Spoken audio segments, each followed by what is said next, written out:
so this is how I make my amazing dough. First, you're going to add some yeast, and keep in mind you want to follow the directions on my blog. Then you add a little bit of water, again measuring the directions from the blog.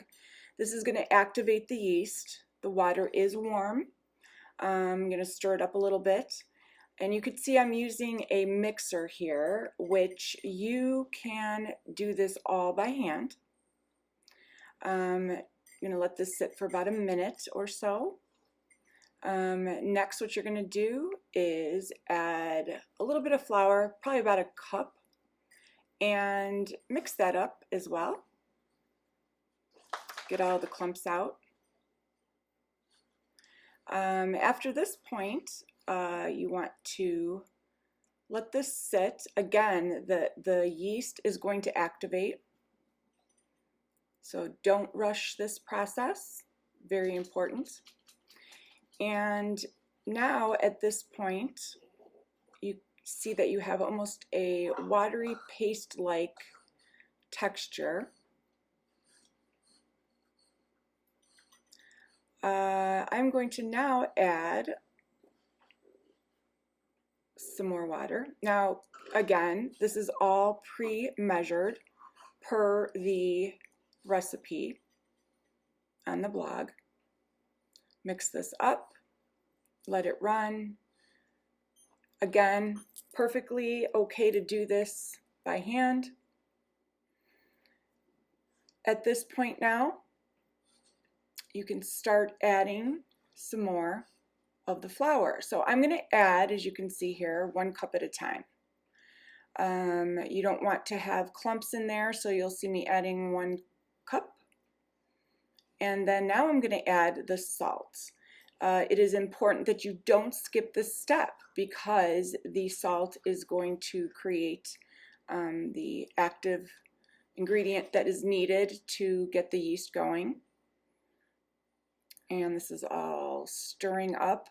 Now, we don't really have dough yet. It's still almost a paste-like texture, and you'll see this in the video shortly.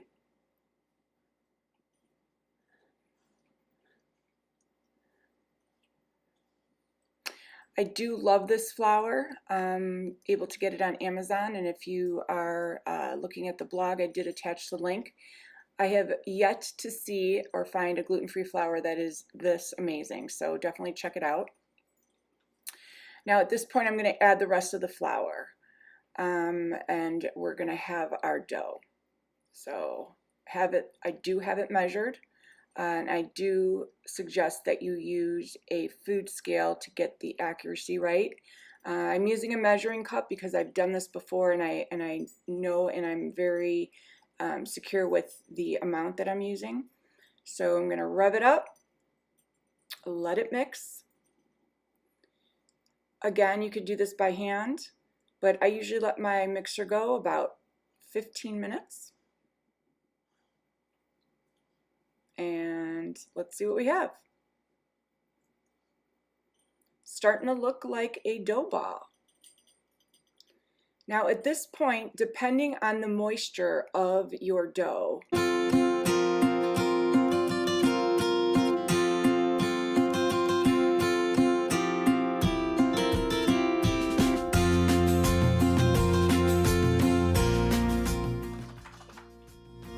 okay, so let's take the dough ball out.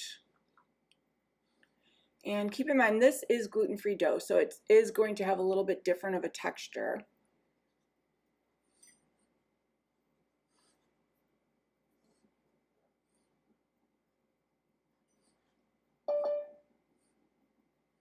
And I'm going to add a little bit of flour here in a minute.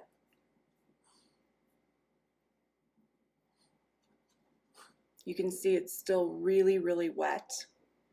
So here comes a little bit more flour, and this is really going to help get that texture to where I need it.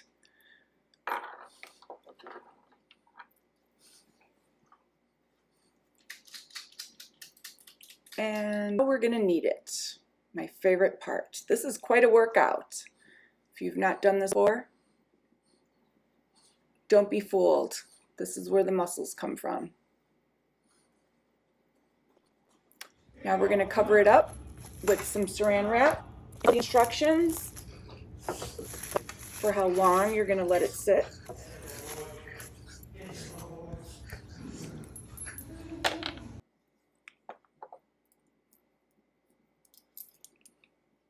And there's our dough ball. Now at this point, going to knead it out, roll it out. Again, keep in mind this is the next day. The gluten-free dough does not expand as much as regular, but I'm dividing this up. Each one of these is going to make its own pizza crust.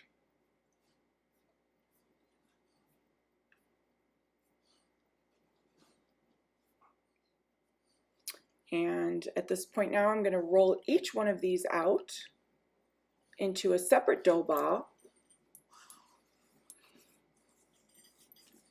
and let those rise again.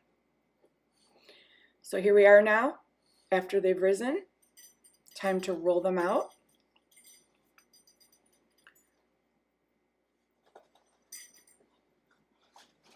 I love my rolling pin. Gives me nice precision. You could try to do this by hand.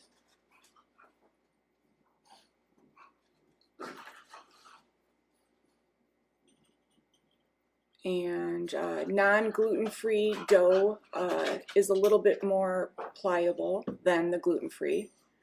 You can see me struggling a little bit with this. But once you get it, you will see perfection.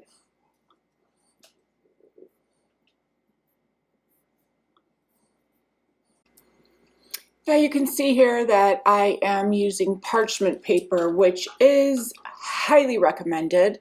It works great. I put the dough on the parchment paper and I roll it out a little bit more till I get it exactly the way I want it. Now keep in mind I am using an outdoor pizza oven, so I have to use a specific size so that it fits. And that's about it. Here's the toppings. Delicious. Hope you enjoyed my video.